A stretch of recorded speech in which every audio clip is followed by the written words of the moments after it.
Bom, vamos lá, o nosso Quinta Pauta começando, e o Quinta Pauta de hoje nós vamos esmiuçar a nova pesquisa da Vox Brasil, que traz aí um novo quadro, né, dos mais conceituados para presidente da República na eleição desse ano. Chamando a atenção que nessa pesquisa traremos aí o Ciro Gomes, que essa semana já pediu para sair, né? Ciro Gomes não é mais pré-candidato, né, à eleição para presidente, ele fica lá no Ceará como pré-candidato a governador. Mas essa pesquisa traz um outro adendo também. Ela foi feita antes, né?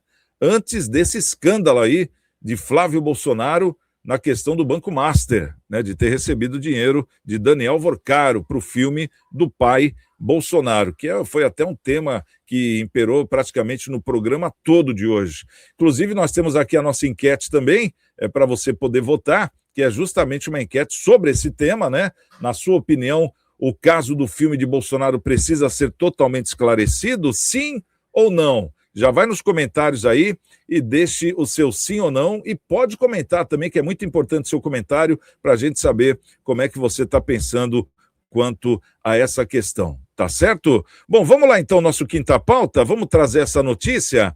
Levantamento da Vox Brasil divulgado hoje, sexta-feira, dia 15, mostra que o senador e pré-candidato do PL à presidência, Flávio Bolsonaro, tem 43,8% das intenções de voto contra 40,2% do presidente Lula, em eventual disputa de segundo turno.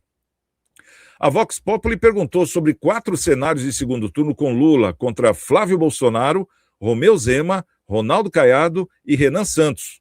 A pesquisa foi feita antes de eclodir o caso do áudio de Flávio Bolsonaro pedindo dinheiro a Vorcaro.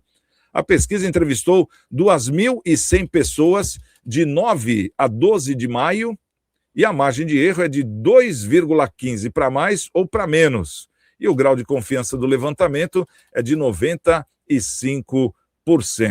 Bom, participando conosco aqui do Quinta Pauta, o nosso querido Marcelo Rocha, também o Paulo Schneider e o nosso querido Conde, o Paulo Eduardo Costa, que está conosco também para a gente avaliar essa nova pesquisa.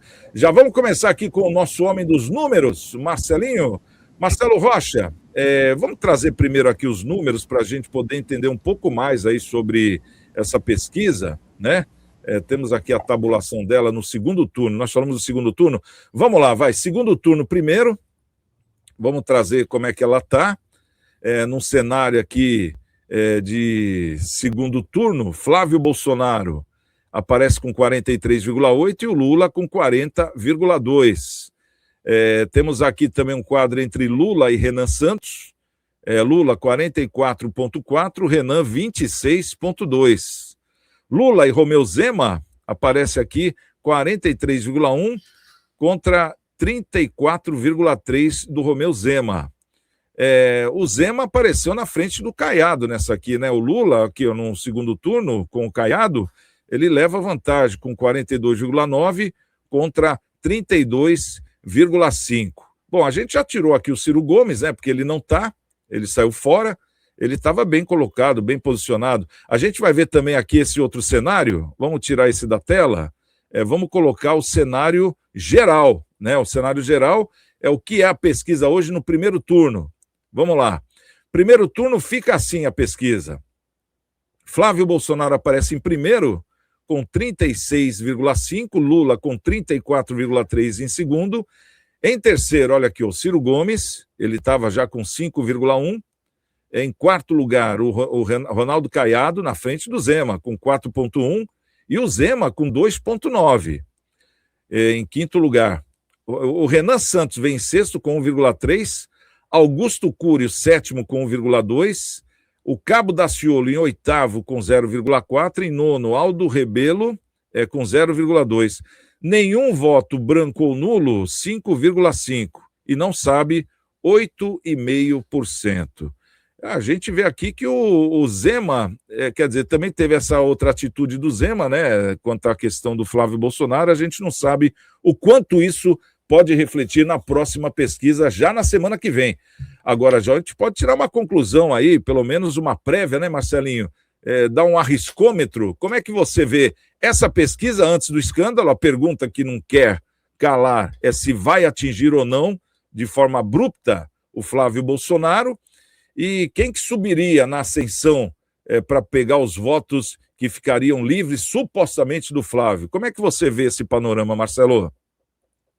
Olha, eu acho que na pesquisa, nas próximas, aí deve trazer algum impacto, né? Algum impacto, mas eu entendo que não vai trazer um impacto muito grande, né?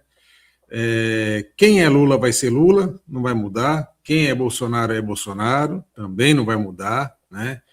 E quem está no meio está numa encruzilhada. Está numa encruzilhada. Se for analisar, colocar na balança hoje os dois, analisando o cenário, sem nenhuma comprovação, vai falar, vai votar pelo menos pior. Essa é a grande verdade. E hoje o menos pior é quem mentir menos. Pelo que eu estou vendo aí, é pelo que mentir menos. Tá? Então, o cenário do Brasil está indo para essa linha. Então, por isso que o candidato que trouxer mais verdades na sua campanha tem mais chance de chamar a atenção daquele voto que está em cima do muro, que não sabe se vai para um lado ou vai para o outro. Né? Eu acho que pode capitalizar voto para o Lula nesse primeiro momento, mas o Lula está muito mal, né? Na questão de a picanha vai voltar, nós temos que comprar, ir na feira de manhã para pegar as coisas, o brasileiro gosta disso, nós não podemos ficar para trás, tal. Quer dizer, aquele discurso populista e mentiroso, né? Mentiroso, de novo. E a população já caiu nesse golpe. E aí, assim, eles estão indo naquele contando, né, com que a população tenha memória curta, né? Só que essa memória curta, ela ainda está muito fresca na mente das pessoas, né? Porque as pessoas lembram dessa fala toda vez que vai no mercado, hoje, né? Lá atrás, no começo de governo, até não lembrava, né? Porque, né?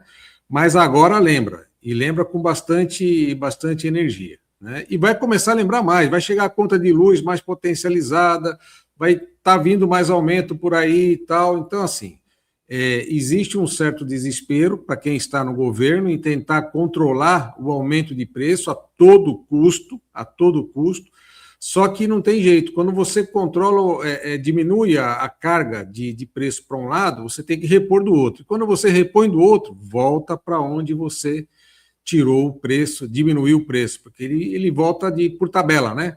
Ele volta por tabela. Então, o momento não é bom, né? Não é bom, mas ainda assim, eu acho que na campanha também tem o momento do caos, tá? Em processos de campanha, existe a campanha do caos, né? Você pode ver que, às vezes, para trazer evidência, para colocar o candidato junto, né, de outro, para chamar mais atenção, tá? Enfim, existe também a campanha do caos. Mas vamos aguardar os próximos levantamentos, né, para ver o que vai trazer aí de informação. Mas, a princípio, Santiago, vai ser uma briga voto a voto, né? Vai ser uma briga voto a voto, vai para o segundo turno, só que tem um detalhe, né? Se você puxar os candidatos que tem aí, de esquerda, então, assim, se o Lula quer ganhar, ele tem que levar no primeiro turno, porque se for para o segundo turno, sem chance nenhuma. Aquele negócio, o que o Marcelo fala, a esquerda só tem o Lula, né? Essa que é a grande verdade. Então, não dá aquele engajamento necessário para um segundo turno. Ele vai ganhar com o que ele tem no primeiro turno, e o segundo turno geralmente deve ser a mesma quantidade de votos, né, Paulinho? Segundo a gente imagina. Agora, o Marcelo falou uma coisa que, olha, a gente fica até triste, né? Mas é uma pura verdade. O que mentir menos, ou então o que roubar menos, é o que vai ganhar a eleição. E a gente volta naquela roda, parece que o brasileiro continua patinando ainda na lama, né? Não sai do mesmo lugar. Sabe aquele carro quando cai na lama? Daí cai num buraco, aí não tem ninguém para ajudar, aí fica patinando, o cara não consegue tirar o carro. É o brasileiro. E quando parece que está começando a querer sair, dá um engasgo no carro, ele volta para trás de novo, cai no buraco de novo. É o que a gente está vendo. porque para a gente poder escolher dessa maneira é muito triste, né, Paulinho? Mas eu deixo aqui a minha ressalva que eu concordo com o Marcelo, né, pelo jeito que a gente está vendo, ó, o próprio cenário diz isso, né? A gente tá falando aqui do Flávio Bolsonaro contra o Lula contra o Renan Santos, o Lula contra o Romeu Zema, o Lula contra o Ronaldo Caiado. A gente vê outro panorama também, esse aqui, quem está na frente, Ciro Gomes saiu fora, imagino eu que poderia ser até a vez dele nessa aqui, na sua quinta candidatura, numa fuga, vamos dizer assim, do eleitorado, tanto do Flávio quanto de Lula, que a gente não sabe ainda o que vai vir pela frente, tanto de um quanto de outro, né? A gente espera que alguns escândalos venham. Então, aquele que for menos escandaloso é o que vai ganhar, Paulinho? Aquilo que eu falei antes, né, Santiago? Tá parecendo que essa campanha aí vai ser uma troca de lama, né? Um vai jogar lama um no outro, quem tem mais escândalo, quem tem menos escândalo. E, infelizmente, não é isso que a gente espera de uma eleição presidencial, né? Isso é muito triste. O que acontece é o seguinte, é aquilo que foi falado, o Marcelinho falou bem, não adianta nada para os eleitores do PT, do Lula, falar de INSS, de escândalos, do filho do Lula. Não adianta, porque os caras vão continuar votando, tem aquela bolha lá entre 12% e 15%, que vai votar no Lula independentemente do que for falado. Aquele negócio do batom na cueca, né? A mulher não vai ver nunca o batom na cueca. Ela está sendo traída, mas vai acostumar com o marido sendo traído ela.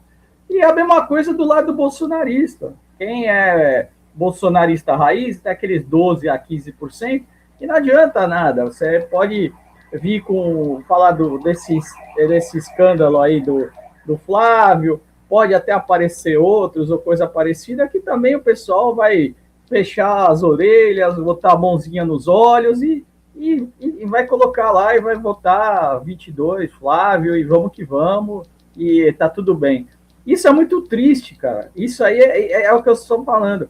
O Zema, ele não soube aproveitar esse escândalo, esse problema. Aí ontem, já no afã, no afoito, já saiu para a televisão com a metralhadora giratória, atirando em todo mundo, não sei o quê. Ele devia ter ficado quieto, ele devia ter esperado baixar a temperatura e pressão e começado a se posicionar de outra maneira, né?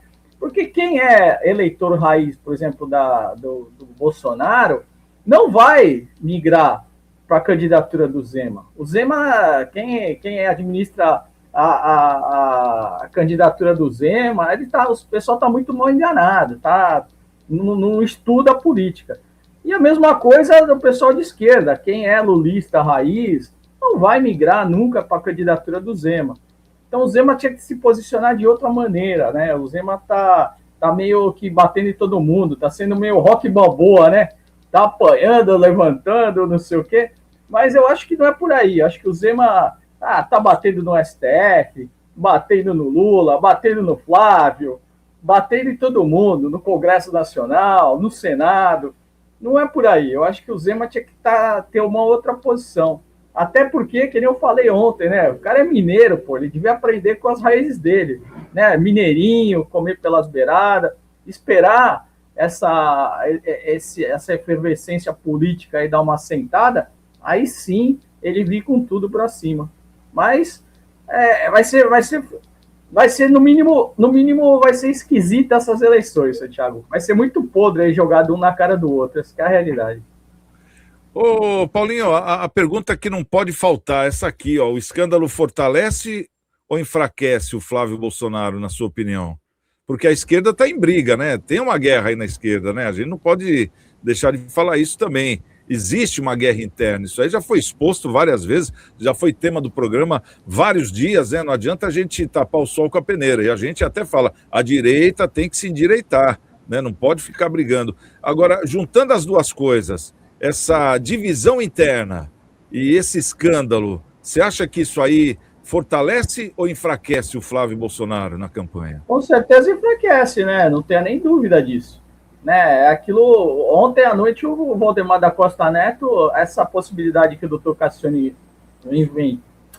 jogou aí, da Michelle substituir, já foi de pronta rebatida pelo Valdemar da Costa Neto. Ele falou, não, o candidato continua sendo Flávio Bolsonaro. Ele não tem, o Valdemar da Costa Neto não tem um bom relacionamento com a Michelle.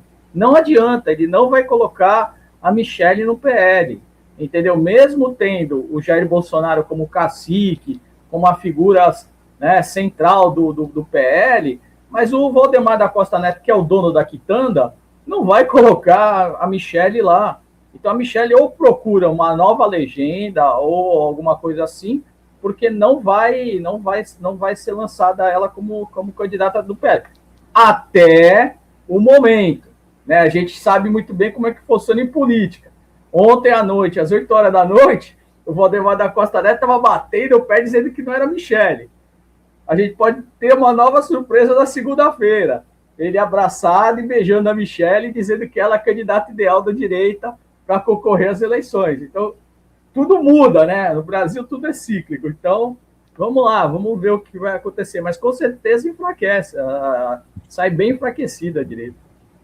Bom, tá aqui, ó, a audiência concordando com o Paulo Schneider, né, em questão do Zema, né, que ele foi com muita sede ao pote, e o Zema deu até um pronunciamento falando sobre isso, dizendo que ele foi realmente com sede ao pote, ele foi consciente disso, porque era o divisor de água.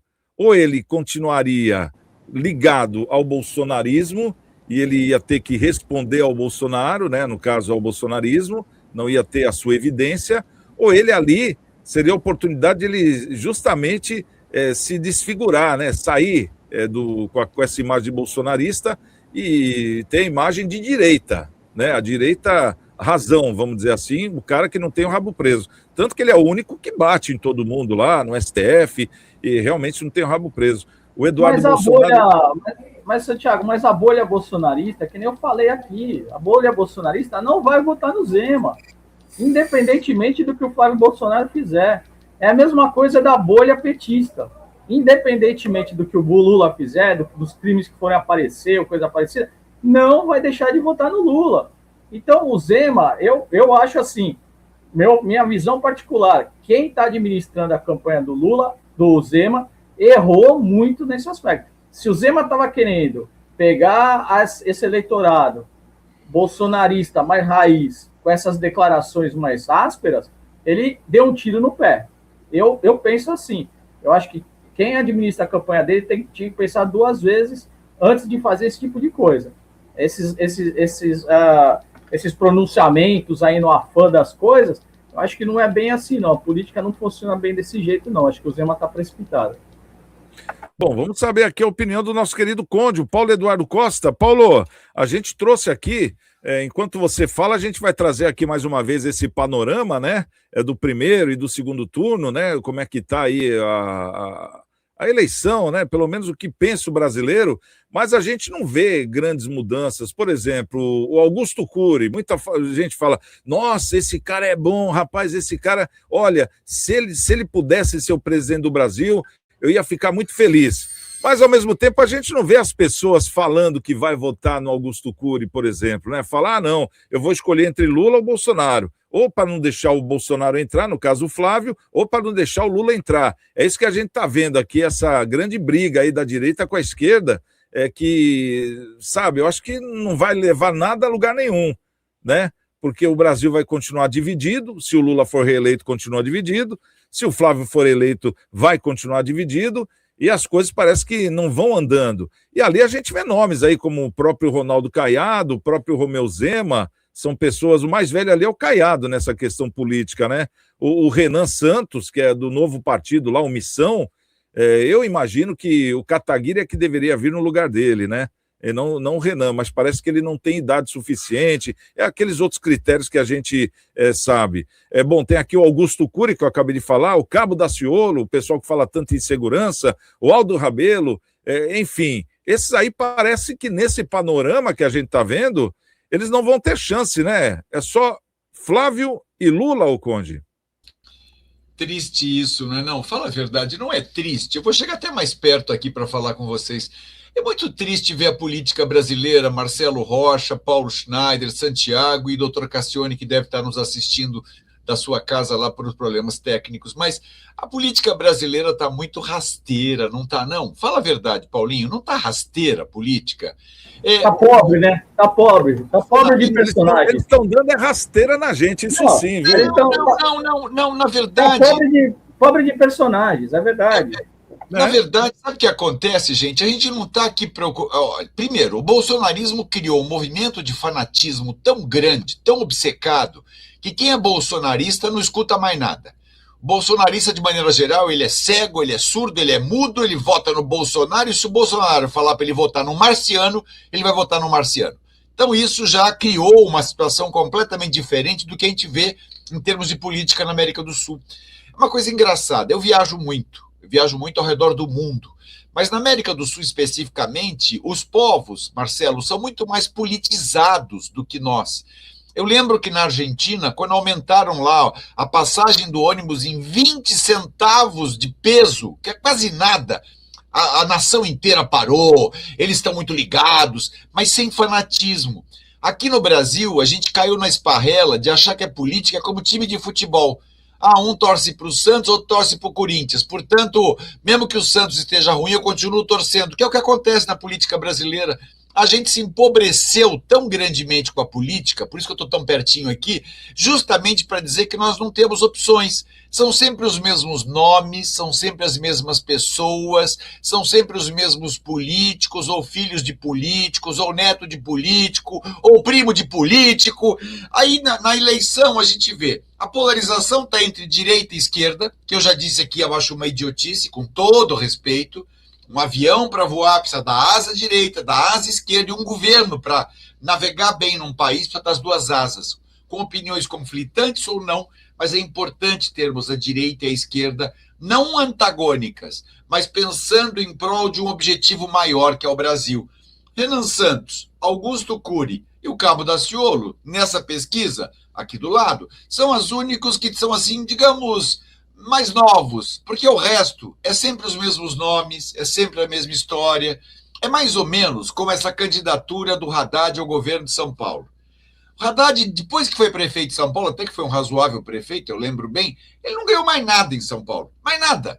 Ele tentou ser governador na última, tomou porrada do Tarcísio, Tarcísio venceu, e o Lula insiste no Haddad, parece que não se renova, parece que a política brasileira e da nossa região também, eu não estou querendo só do Brasil, do Estado e da região da Baixada, é a mesma. Santiago, são os mesmos nomes, as mesmas pessoas, os mesmos projetos. Não, nome novo tem, Conde, nome novo tem. Por exemplo, o Renan é nome novo. Mas você arriscaria no Renan, por exemplo? Aí fica a pergunta. Agora, você prefere arriscar num que já provou que não faz nada do que arriscar num que faz? Um exemplo, ou que supostamente possa fazer?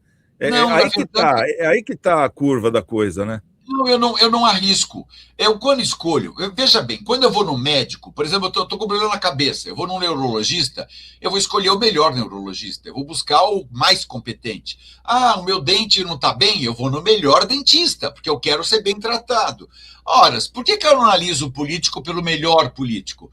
Não, tem que ser de direita. O outro, não, tem que ser de esquerda. Não, o outro tem que ser de centro. Não tem que ser nada.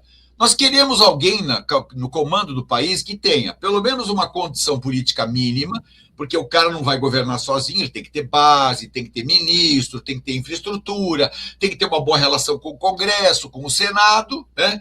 E tem que ser competente. Não dá para colocar alguém lá que não tenha capacidade, que não tenha competência, que não tenha meta, objetivo, projeto, e assim por diante. Mas nós continuamos viajando na maionese. Você percebeu que a gente viaja? A briga nossa aqui, será que o Flávio e o Lula e o Flávio e o Lula... Por mim, nenhum dos dois. Já falei isso mais de 1000 vezes. Não voto no Lula, não queria votar no Flávio. Pelo amor de Deus, deve ter alguém com luz, né? O Ciro tem um pavio curtinho, ele vai garantir lá o governo do estado do Ceará, ele pulou fora. Você está vendo que alguns acomodam. Tarcísio, também, que foi instado, tal, aí puseram ele pro lado. Até seria um bom nome o Tarcísio, porque abriria frente... Tem aqui o comentário do Sérgio, Conde, é justamente esse. Se caso o Flávio Bolsonaro cair, talvez o PL e o Centrão vão querer o Tarcísio. E eu tenho mais informações de que o pessoal da Faria Lima, que é quem banca essas campanhas aí, os grandes bancos, já estão querendo virar o naipe para cima do Flávio depois desse escândalo, não estão botando muita fé. E aí o Tarcísio apareceria em vez da Michele? Olha, eu acho que, desculpe também mais uma vez, Michele é uma furada, que Deus me livre. Que experiência tem a Michele administrativa, senhor? Ela foi vereadora, ela foi prefeita, ela foi governadora, ela foi deputada estadual, federal, senador. Pelo amor de Deus, né? Agora começa o delírio de novo. Ah, só porque nós estamos criando uma dinastia, é isso, tá? Em vez de ser os Orleans e Bragança, da família imperial, agora vai ser a família imperial Bolsonaro. Pelo amor de Deus, né, gente? Eu quero o melhor para o Brasil. Nós somos a 8ª economia do mundo, respeitado em todo lugar. Sabe, não dá para a gente começar agora a fazer blefes. É mais ou menos como aquela eleição patética na Argentina que colocou a Cristina Kirchner, que hoje está em prisão domiciliar. Ou a eleição que colocou o Milei, que está hoje, 73% rechaça o cara. Ele vai tomar pau na próxima eleição. Ou o próprio Trump, que está tentando buscar lá na China um apoio, porque dentro do próprio Estados Unidos ele está numa meleca bárbara, o povo está rechaçando, a gente indo para a rua. Então é uma questão de bom senso, né? Eu não estou dizendo que o Tarcísio é o ideal, mas estou dizendo que é uma opção, né? Uma opção talvez um pouco melhor, pela experiência de ter governado São Paulo. Aí sim, se você me perguntar entre Michele e Tarcísio, é óbvio que Tarcísio é muito melhor, né? Agora eu acho que está na hora da gente acordar. Viver dessa política apaixonada não é time de futebol, é a condução de uma nação.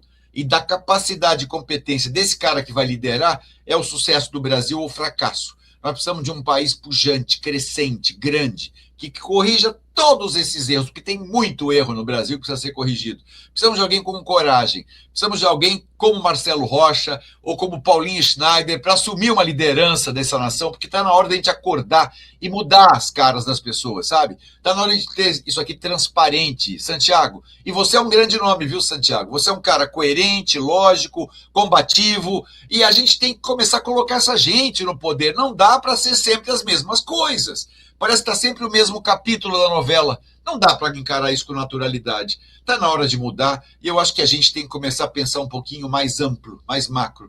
Eu concordo com a opinião do Sérgio Ribeiro aí e de um monte de gente que comentou um monte de coisa inteligente, sabe? Não acho que o Luiz Felipe de Orleans e Bragança seja o nome ideal, não. O Luiz Felipe é um pouquinho, digamos, controlado, contido, digamos, não é a pessoa ideal, na minha opinião, também. Conheço bem, é meu amigo pessoal, mas eu não acho que ele seria talhado. Talvez a vice-presidente ainda pudesse ser, como era cogitado lá na primeira gestão do Bolsonaro. Mas a presidente eu acho que é muito forçada. Bom, vamos esperar para ver. Já aproveita as suas considerações finais aí, Conde. Agradecer mais uma vez, primeiro a deliciosa companhia do Marcelo Rocha, que é um amigo que eu tenho no coração. A gente se vê muito por aqui pelas redes, mas ele está sempre aqui guardado. Paulinho Schneider, que é um amigo que a gente de vez em quando discorda, mas eu gosto desse cara demais, entendeu? Falhei com ele na confraria do Charuto, fiquei de ir, não fui, porque aconteceu um monte de problema. Próxima quarta. Eu estou com picos de glicemia, estou controlando a saúde, a minha diabetes subiu, apareceu de uma hora para outra, estourou. Eu fui fazer um exame recentemente, até 93 pontos, lá você não é diabético, até 116 ou 100 e não sei quanto, você é pré-diabético. Eu estou com 463, então eu estou doce, literalmente. Então eu preciso me controlar agora e estou evitando sair, essa vida social intensa, estou mais recolhido, porque o momento é para isso. Eu quero cuidar da minha saúde para poder estar com vocês aqui, combatendo todas essas coisas que a gente condena. A picaretagem, a sacanagem, a corrupção, o vendilhão, a safardanagem, a mentira, né? Porque parece que está no governo, tem que mentir. Não, tem transparência. Aliás, o Marcelo falou com muita propriedade, coisa pública tem que ter transparência. E o professor Cassione, pau que bate em Chico, bate em Francisco. Duas frases que eu guardei hoje aqui. E o Paulinho também comentando, um senador da República tem que ser transparente. Grande verdade. Sendo Bolsonaro ou não, ele tem que ser transparente. Obrigado, Santiago, pelo carinhoso convite. Perfeito. Bom, a nossa enquete de hoje, a pergunta foi essa, né? A gente está querendo saber, na sua opinião, o caso do filme de Bolsonaro precisa ser totalmente esclarecido, sim ou não? 81% falando que sim e 19% falando que não. Marcelo Rocha, considerações finais aí, fica à vontade.